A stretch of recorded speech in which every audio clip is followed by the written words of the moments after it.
presentation ဘိုင်းကိုဆက်သွားရအောင်အဲ့ဒါဆိုတော့ graphic ဘိုင်းပြီးသွားပြီဆိုတော့ database ဘိုင်းကိုကြော်လိုက်တယ် database ကဘယ်လိုမသိရလဲအခု task A3 presentation ဖတ်ကြည့်အောင်နော်အဲ့တော့ Maria wants you to create a presentation to display in the car hire offices အဲ့တော့ရုံးနေမှာသူ့ရဲ့ကားငှားရုံးနေမှာပြထားဖို့ရ presentation လုပ်စေချင်တယ် The presentation must include 3 slides slide 3ခုပါမယ်နော် slide 1 and 3 must be fit for purpose နော်ပြောထားတဲ့အတိုင်းရွယ်ချက်အတိုင်းဖြစ်ရမယ် Use a light green background and dark green text include a suitable title include slide number in the header of each slide ဆိုတော့ဒီမှာ slide 1နဲ့2ရောမှာလောက်ခိုင်းထားတယ်ဆိုတော့ကျွန်တော်တို့ကဘယ်နေရာမှာလောက်ရမလဲဆိုတော့ master slide ထဲမှာသွားလောက်ရမယ်ပေါ့နော် master slide ထဲမှာလောက်လို့ရှိရင် slide တွေအားလုံးကိုတစ်ခါတည်းပြင်ဆင်ပြီးသားရမယ်အဲ့တော့ကျွန်တော် PowerPoint ကိုဖွင့်မယ် then presentation ယူမယ် slide master တွေကိုတန်းသွားမယ်slide master တွေကိုတန်းသွားလို့ရှိရင်ပထမဆုံးလုပ်ရမယ်လို့ကအပေါ်ဆုံးက slide ကိုယူပါ1နော်ဒီ slide number 1ဒါကိုသွားယူမယ်သွားယူပြီးလို့ရှိရင်ဘာလို့ခိုင်းတာတော့ use a light green background dark green text background တွေပါရွေးမယ်တွတ်တဲ့နေရာမှာ right click ထောက် format background ဘောတော့မှာ solid face ရှိတယ် solid face light green background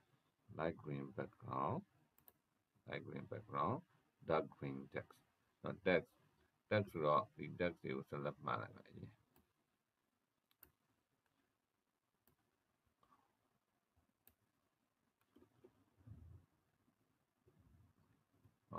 text ကို control A ပဲနှိပ်လိုက်တော့မယ်နော်ဒီတိုင်းမှတ်လာခဲ့တယ်ဆိုတော့ control A နှိပ်လိုက်တယ် keyboard ကအဲ့တော့ select all ဖြစ်သွားတယ်ဒီ select all control A ကတော်တော်သုံးကြတယ်နော်တော်တော် Photoshop မှာလည်း control A နှိပ်လို့ရတယ် PowerPoint ဒီ PowerPoint မှာလည်းတော်တော် picture တွေကို export လုပ်တော့ကလည်း control A ခုလည်း control A နှိပ်လိုက် control A လုပ်ပြီး text ဖြည့်အောင် text ကိုတော့ဒီမှာလွယ်တော့ဖြည့်လိုက်ဒီ home မှာ dark green text ရေးလိုက်နော် light green background with dark green text ခုပြီးသွားပြီ include a suitable title က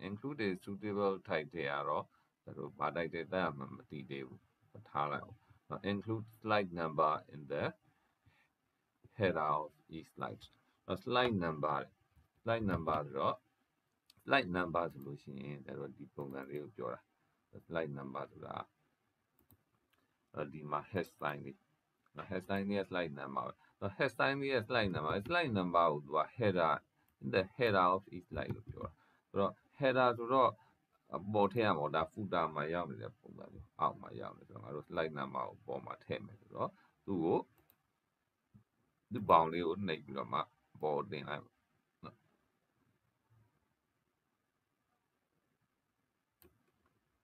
ဒါဆိုရင် header မှာရောက်သွားပြီပြောလို့ရတယ်အဲ့တော့ဒီ slide number တအားသေးလုံးအားကြီးတယ်เนาะသူဘာမှတော့ခိုင်းတာမဟုတ်ဘူးတအားသေးလုံးအားကြီးလို့ကြီးလိုက်လောက်ကြီးမှာပေါ့เนาะဒါသေးလုံးအားကြီးလို့ကြီးထားတယ်เนาะဒီမှာ footer ဒီနေရာမှာရှိတယ်ဒီ footer တော့ထည့်ခိုင်းလိုက်မယ်လောလောဆယ် footer လည်းကြီးချင်းကြီးလို့ရတယ်เนาะ footer လည်းကြီးထားခဲ့ရဒီမှာ click ချလိုက်ပြီးတော့မှဒီ size မှာလောလောဆယ် 18 လောက်တော့ထားလိုက်ဒီ date เนาะ date and time ကပေးထားတာမရှိဘူးဖြတ်ချင်လည်းဖြတ်မဖြတ်ချင်လည်းနေတော့ထည့်မထည့်ရတယ်တော့သူကသူပဲထားလိုက်တော့เนาะဒါဆိုလို့ရှိရင် include slide number in the header of the each slide ဆိုတော့ဒီမှာ header မှာတော့ရွှေ့ပြီးပြီ header မှာရွှေ့ပြီးပြီမဲ့ဒီတဲ့ slide master တွေကထွက်လိုက်လို့ရတယ်လို့တော့ထွက်လိုက်ပြီးရပြီတော့ဒီမှာမရှိသေးဘူးเนาะ header မှာ slide number မပေါ်သေးဘူးတော့တခါလေးထည့်ခဲ့လိုက်မယ် သောသောကငါတို့နေရာချပေးခဲ့တာပါရှိတယ်နေရာချပေးခဲ့တာတကယ်တမ်းမထည့်ရဘူးဆိုတော့တကယ်တမ်းထည့်မယ်ဆိုလို့ရှိရင်insert slide number of ဒီမှာ header and footer ရေးပြရ header footer ကိုနှိပ်လိုက်အဲ့တော့ date and time ကမထည့်ခိုင်းဘူးဆိုတော့သူ့ကိုထည့်မနေနဲ့ slide number ထည့်ခိုင်းတယ် footer ကလည်းထည့်ခိုင်းပါလောလောဆယ် footer ကတော့မထည့်ခိုင်းသေးဘူးထားပါအောင်เนาะဆရာမေကွန်းထဲမှာဆရာအဲ့အဆင့်မရောက်သေးဘူးထားလိုက်အောင်ကဲထားလိုက် apply to ပေါ့ဒါဆိုလို့ရှိရင်ဒီ slide number အပေါ်မှာလာပေါ်နေ okay ဆက်ကြည့်ရအောင်เนาะအဲ့တော့ဒီနှစ်ဆင့်တော့ပြီးသွားပြီအဲ့ဒီ suitable တိုက်တယ်မထည့်ရသေးဘူးเนาะ suitable တိုက်တယ်မထည့်ရလို့ကြော်ခဲ့မယ်ဆိုတော့ဘာတိုက်တယ်ပေးရမှာမသိဘူးSlide 1 must also include text from the file presentation. The text from the file presentation. Slide 1 မှာ presentation file ဆိုတဲ့ presentation presentation ဆိုတဲ့ file နဲ့အစားရည်တဲ့ပေးထားတာဟောဒီမှာပေးထားတဲ့ presentation ဆိုတဲ့ file presentation ဆိုတဲ့ file ကိုဖွင့်ကြည့်အောင်ဒီမှာ presentation ကိုဖွင့်ကြည့်လိုက်လို့ရှိရင်ပေါ်လာပြီ slide 1အတွက်ငါတို့လိုချင်တဲ့သူထည့်ချင်တဲ့ text slide 2အတွက်သူထည့်သေးတဲ့ text ပေါ်လာပြီ additional information ပါတယ်မသိသေးဘူးထားလိုက်နော် slide 1အတွက်ဒီ text ထည့်လို့ရဒါ copy ကူးရဲ့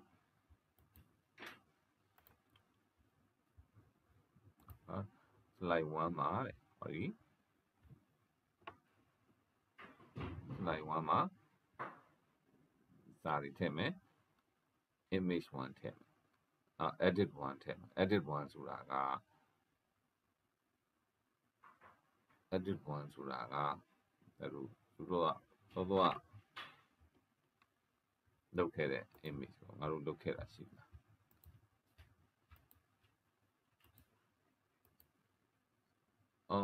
သောကဒီဟိုမှာ edit 1လို့မပေးခဲ့ရအောင်နဲ့တူတယ် did I do it yeah ပေးခဲ့တာရှိလား edit 1ဒီမှာ edit 1ရှိတယ်เนาะ Photoshop မှာတော့ငါလုပ်ခဲ့တယ် right edit ဒီဟာကိုပြန်ပြီးတော့သိမ်းခိုင်းတာပြန်သုံးခိုင်းတာဒီထဲမှာ PowerPoint မှာဒီ edit 1ပြန်ပြီးသုံးခိုင်းတယ်ပြီးတော့ do appropriate images from the images folder ဆိုတော့ image file တွေကသင့်လျော်ရာပုံနှစ်ပုံသုံးခိုင်းတယ်အဲ့တော့အဲ့ image ကို border and share လို့ဆက်ခိုင်းတယ်အဲ့တော့ footer ထည့်ခိုင်းပြီเนาะဆိုတော့ footer မှာပါတော့ footer office presentation ဆိုတဲ့ footer ထည့်ခိုင်းတယ်a 3-second transition to slide 2 slide 2ကို3-second transition ထည့်ခိုင်းတယ် okay အဲ့တော့လောလောဆယ် text from the file presentation ထည့်မယ် text from the file presentation ဆိုတော့ file ထဲက file ကိုစာသားကို copy လုပ်ခဲ့မယ်ပထမဆုံး text for slide ဆိုတာဒီမှာ suitable တိုက်တဲ့နေရာမှာဒါထည့်လို့ရတယ်เนาะ suitable တိုက်တဲ့ဆိုတာဒီနေရာမှာထည့်မယ်လောလောဆယ် suitable တိုက်တဲ့ text from presentation file we would like you to welcome you to higher ed အဲ့တော့ဒီစာသားလေးနော်ဒီစာသားလေးထည့်မှာ welcome you to higher ed ဆိုတော့ higher ed ကနေပြီးတော့ကြိုဆိုချင်ပါတယ်တဲ့အဲ့တော့ higher ed ကနေကြိုဆိုပါဤဆိုတော့ငါတို့ကအထည့်မလဲနော် welcome ပေါ့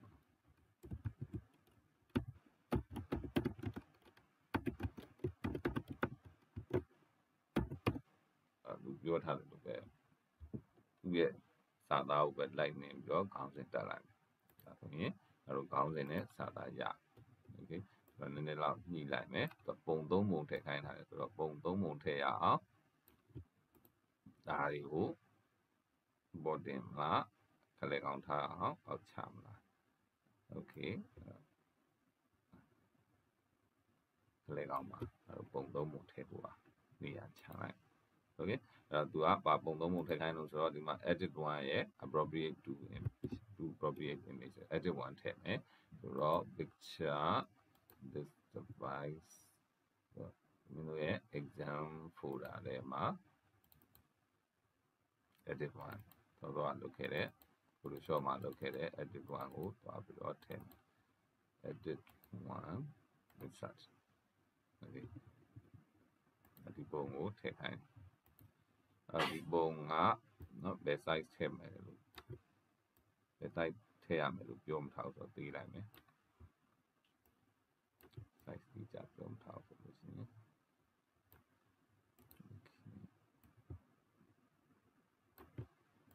အဲ့တော့ဒီပုံကိုပဲဆရာ copy ပွားပြီးတော့မှ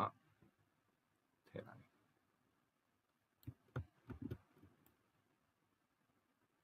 ပုံကိုဘာလို့ copy ပွားရလဲဒီ size အတိုင်းလိုချင်လို့နော်ပြီးတော့မှဒီပုံကိုပြန်ပြီးတော့မှ change picture လုပ်လိုက်နော် change picture လုပ်လိုက်လို့ရှိရင် right click ထောက်တယ်နော်သူက select မှတ်တယ် right click ထောက်ပြီး change picture လုပ်တယ်အဲ့ဒီလိုလုပ်ခြင်းအပြင်ဘာရတော့ဆိုတော့ဆရာတို့ same size ကြီးရ same size ဒီတိုင်းဆိုလို့ရှိရင်ဒီပုံတိုင်းပဲ same size ဖြစ်သွားတယ်ဆရာ change picture လုပ်ခြင်းအပြင်ဒီပုံတိုင်းပဲ same size ရဒီပုံကိုပြင်လိုက်တော့ဒီလေကောင်ကပုံကိုလည်း change picture ဆိုတော့ suitable picture ပေါ့နော်ကြိုက်တဲ့ပုံပြောင်းလို့ရတယ်ဆိုတော့ကားပုံတွေကြီးပဲကားပုံတွေကြီးပဲဆိုတော့ဘယ်ပုံတွေနေထဲကတော့သင်ပြောတယ်လို့ပြောလို့ရပါတယ်ဒါပေမဲ့ဒီ shade ထည့်နေတယ်ဒါလို့ကျွန်တော်ကားပုံတွေဆိုလို့ရှိရင်တော့ပြေးသွားကြည့်လို့ကောင်းတယ်ပြောလို့ရနော်အဲ့တော့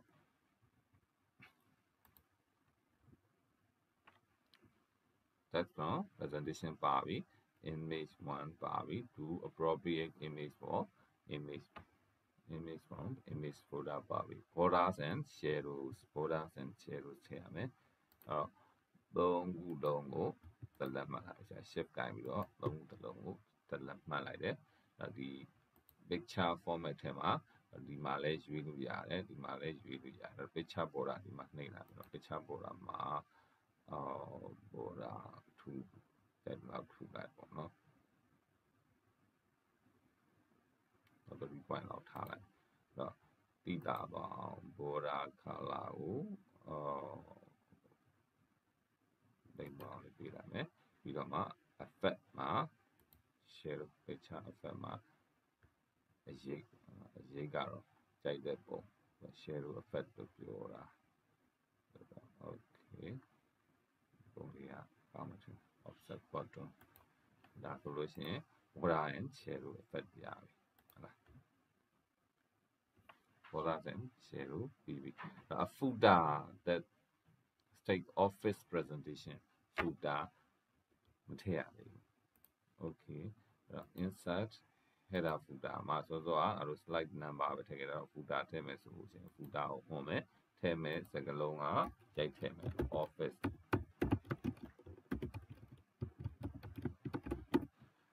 presentation apply to all ဒီမှာအောက်မှာ office presentation ဆိုပြီးပေါ်လာပြီဒါပါပြီဒါရပြီနောက် a 3 second transition to slide 2 transition slide 2ကို transition ထည့်လောလောဆယ် slide 2မရှိသေးဘူး transition ကိုထည့်ထားရအောင် transition မှာကြိုက်တဲ့ဟာတစ်ခုပြီးနော် transition မှာကြိုက်တဲ့ဟာတစ်ခုပေါ့ဘာ slide ဘာ transition လို့ပြောမထားဘူးဆိုတော့သင်ပြတာတစ်ခုပေါ့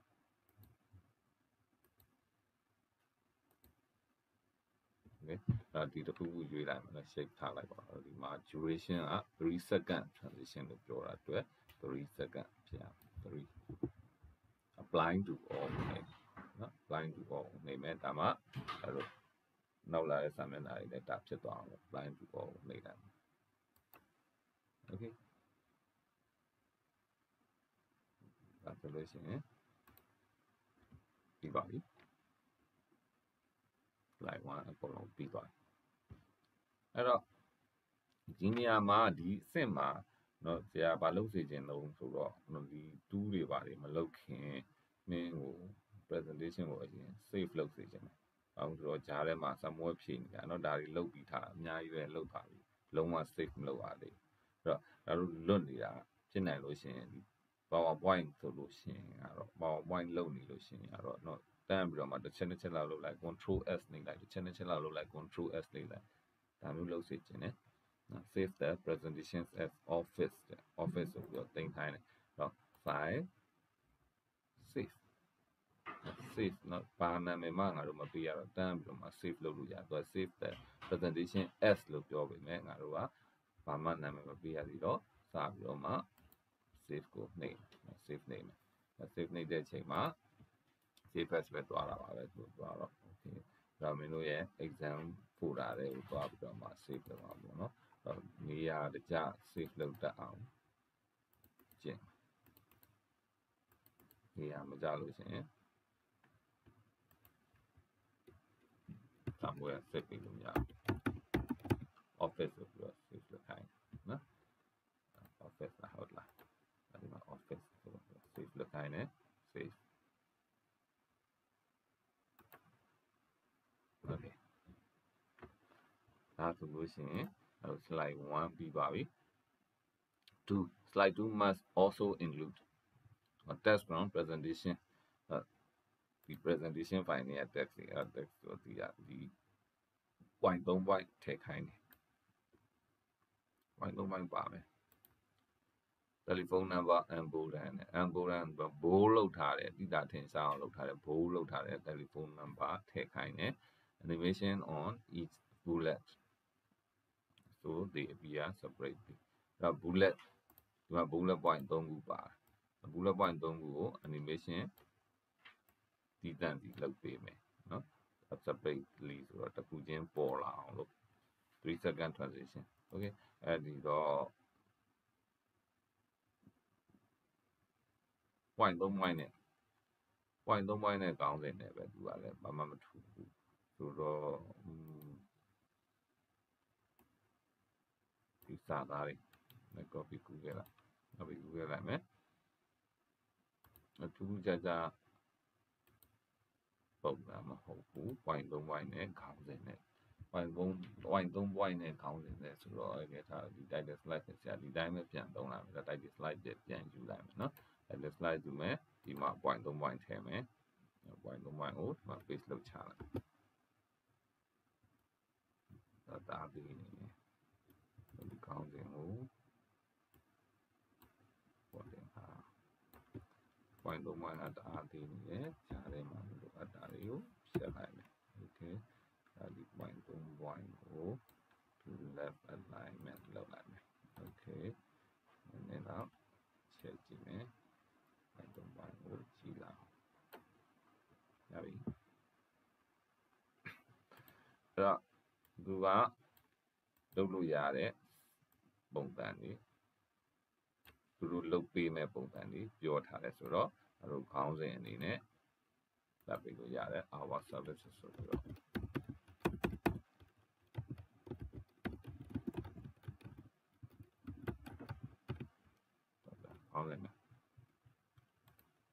ခေါင်းစဉ်ရဲ့ point 3 point ရဲ့ပြီးတော့ပါထည့်ခိုင်းတော့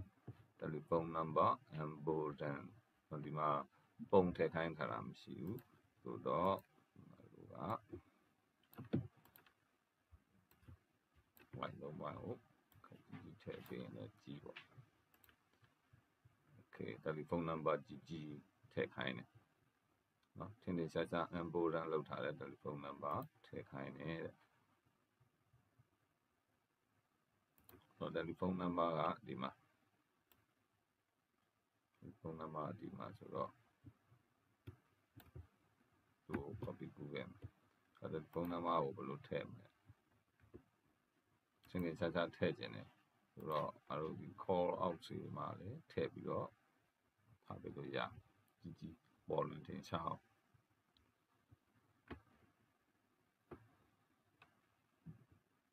call out ဆိုခုသုံးလိုက်တာပေါ့ဒီကောင်သုံးလိုက်တော့သူထဲမှာဗျာ telephone number ထည့်လာမယ်လို့ဒါဒီ shape ကိုပေါ်အောင်လို့အဲ့ဒါလည်းခုပြောင်းမယ်သူထဲကပေါ်ခြင်းနဲ့ telephone number ကြည့်ပေးမယ်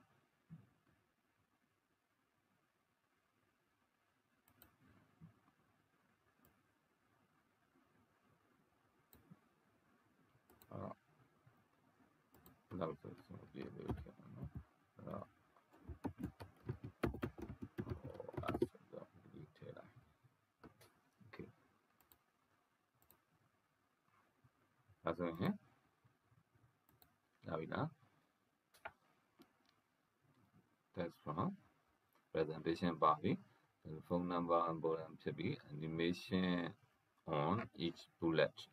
each bullet animation လုပ်ပေးရမယ်တဲ့အဲ့တော့ bullet တစ်ခုချင်းစီကို animation လုပ်ပေးရမယ်နော်အဲ့တော့ bullet လေးတွေထင်ကြလို့ရှိရင်ပိုးပါလုပ်ပေးလိုက်နော်ပိုးလုပ်ပေးလိုက်ဒါဆိုရင်လည်းလေးပို့ပြီးတော့ထင်သွားအောင်လို့ okay ပို့လုပ်မယ်အဲ့တော့သူက each bullet animation တစ်ခုချင်းဆိုတော့တစ်ခုချင်းကို select လုပ်လိုက်နော်ဒါဆိုရင်ပေါ်က bullet ကို select လုပ်ပြီးတော့မှ animation မှာထည့်ပြလိုက်မှာ fly in မှာထည့်ပြလိုက် fly in မှာ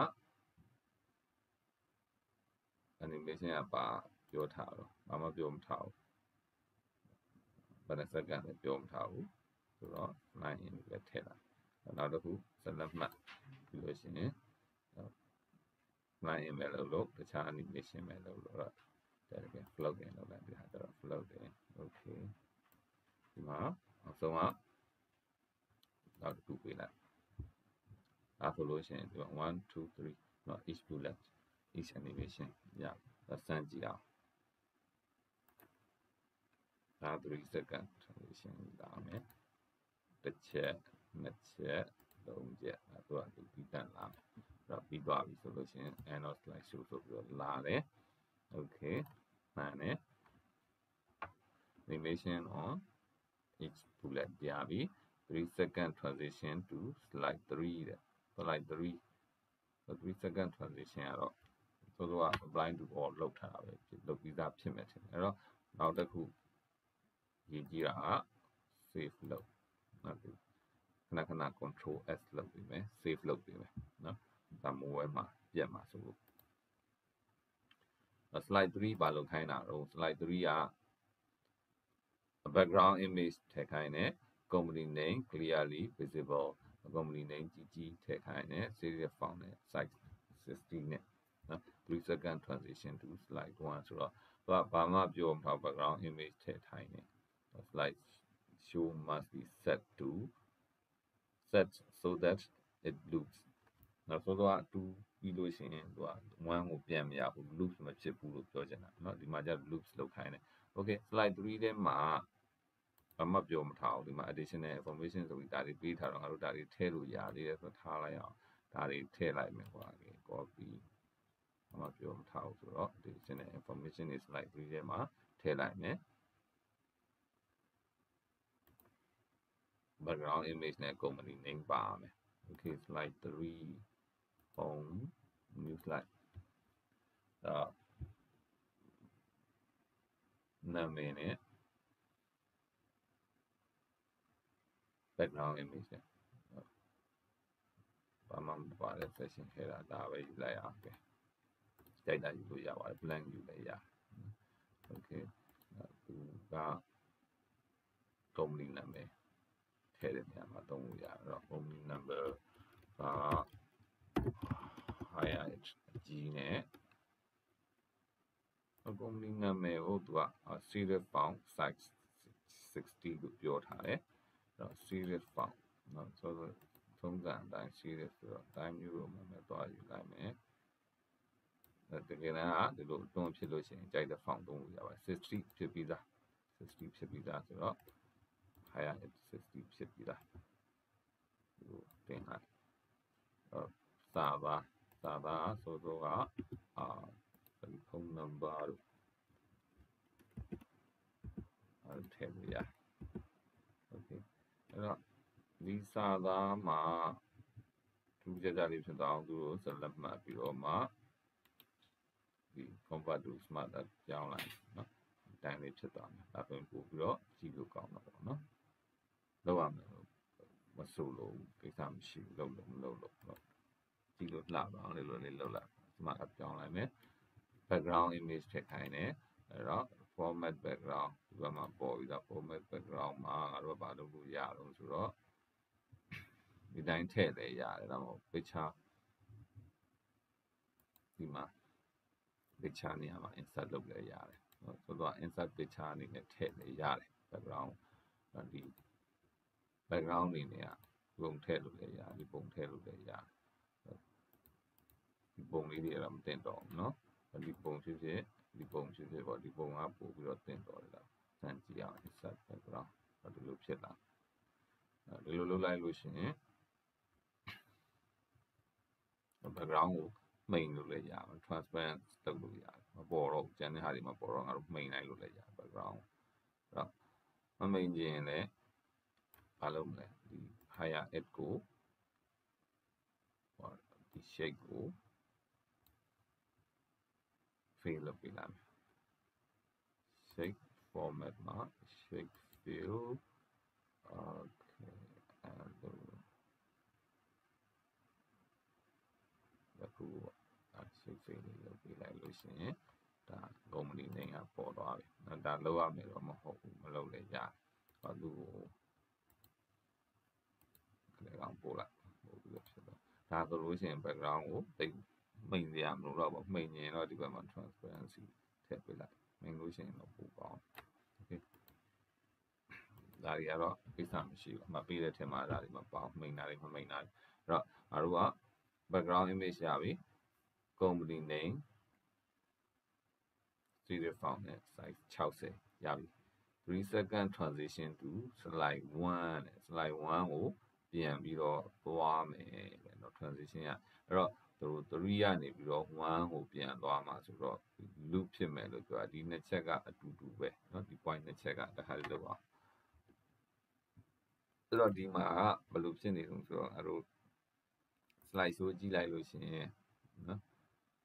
2ကနေ3ကိုလာတယ်3ကနေပြီးတော့1ကိုပြန်မသွားဘူး end of slide show ဖြစ်သွားတာအဲ့တော့ငါတို့ကဒီ3 to 1အဆုံးကနေအစကိုပြန်သွားခြင်းလို့ရှိရင်ဒီ slide show မှာ setup slide show loop continuously နော် loop continuously until esc နော် escape ကိုမနှိမ့်မချင်း loop continuously လုပ်နေမယ်ဆိုတာကို on ပေးရမယ်နော် okay ပြန်ပြီးတော့ကြည့်ရအောင်အခု3 second transition လာတယ်နှိပ်လိုက်လို့ရှိရင် slide 1ကို3 second transition ပြန်ပြီးတော့သွားတယ်ဒါဆိုလို့ရှိရင် loop continuously ဖြစ်မယ်ကြည့်ရအောင်နှစ်3 slide 3ဟုတ်တယ်1ကိုပြန်သွားတယ် continuously ဖြစ်နေတယ်အဲ့တော့ escape ကိုနှိပ်လိုက်မှထွက်မယ်ဒါဆိုလို့ရှိရင်ရပါပြီဒါတွေပြီးပြီ3 second loop ဖြစ်တယ် okay အဲ့တော့ save လုပ်မယ်ဘာကြံနေတော့ကြည့်အောင် create the presentation save the presentation as office အနေနဲ့သိမ်းမယ်တဲ့အဲ့တော့ဒီမှာကြည့်လိုက် office.pptx ဆိုပြီးတော့ဖြစ်နေပြီငါတို့ office အနေနဲ့နာမည်ပေးပြီးသားဒီပေါ်မှာ office.pptx ဆိုတာဒီနေရာမှာဆိုတော့ဒါပဲငါတို့ PowerPoint presentation ပြီးသွားပါပြီဆိုတော့သူကစာဖြည့်ခိုင်းတယ် answer these questions in the document evidence ထဲမှာဖြည့်ခိုင်းတယ် evidence ပြန်ပြီးတော့ evidence ဖွင့်ရမယ် evidence တော့ဖြည့်ထားခဲ့တာတခုရှိနေပြီဆိုတော့ဒီမှာ A1C ဖြည့်ထားခဲ့ပြီလားအခုပါဖြည့်ခိုင်းတော့ A3B မှာ give one reason why the note section could be used for slides note section ကိုဘာလို့သုံးသင့်တာတော့တစ်ချက်အကြောင်းပြချက်တစ်ချက် note section သုံးသင့်တဲ့အကြောင်းပြချက်တစ်ချက် answer these questions ဆိုတော့ give one reason why the note section ဆိုတာဘာလို့ဆိုတော့တို့ဒီအောက်မှာ click to add note ဆိုတာတွေ့လာဒီနေရာမှာเนาะဒီပုံတိုင်းမှာပါတယ် click to add note ဆိုတော့ပြီးတော့အဲ့ဒီထဲမှာရေးထားလို့ရှိရင်အဲ့တော့ audience ကို presentation လုပ်တဲ့နေရာမှာ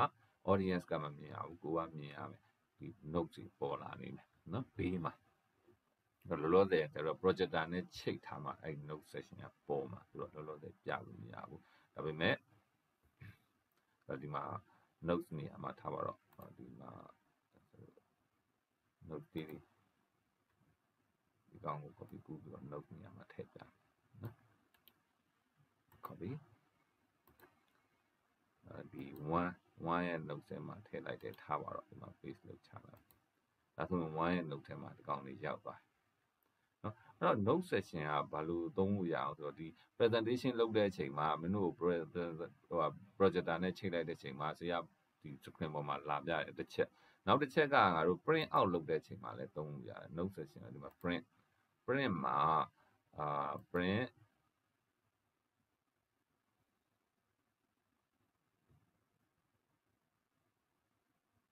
print မှာ note တွေထည့်လို့ရတယ် where is note section note pages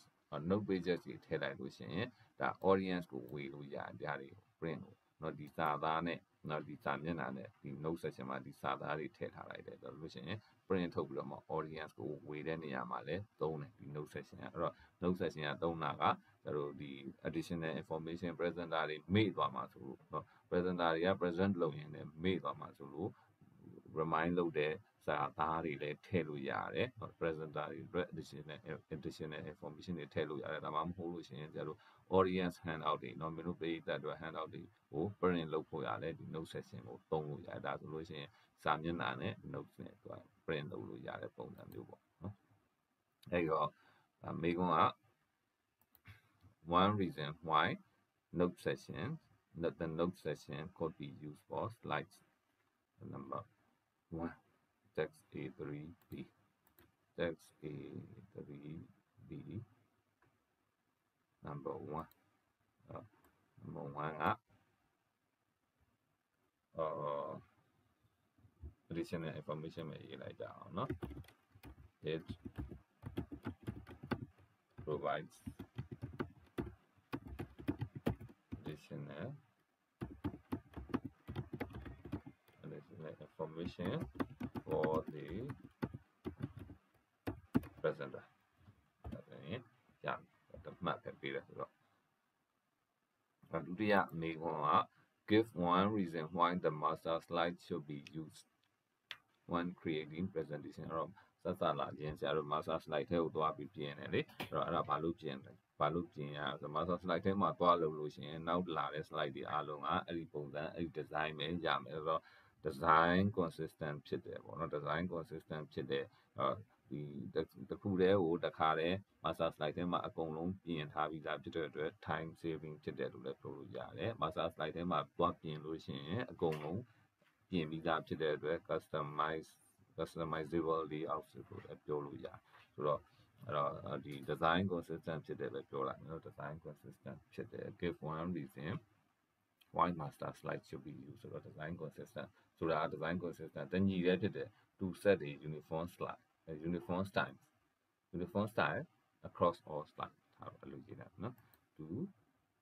set a uniform style ဆင်ပြေလို့ရေးလို့ရပါတယ် to set a